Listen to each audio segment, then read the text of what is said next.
Si Pangulong Duterte nang tinreten, tinakot ng mga malaking bilyonaryong oligarkong monopolista sa negosyo ng tubig, ang mga mamamayan na magpapataw sila ng 12 pesos and 50 centavos per cubic meter sa bawat mga konsumidor sa buong Metro Manila at paligid nito. Wala pang 2 araw sinabi ni Pangulong Duterte, itigil nyo yan at kapag itinuloy nyo yan, may kalalagyan kayo.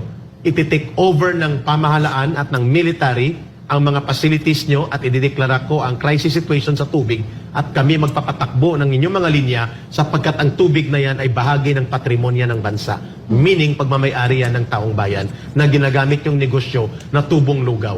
Umatras dyan ang mga bilyonaryo kagaya ng Pangilinan, Lopez at mga Ayala. Yan po ang hinahanap natin. And not only that, Eric, he also said, Pierre RD also said, the former president also said, if by 12 noon, wala pa ring tubig dito sa Manila.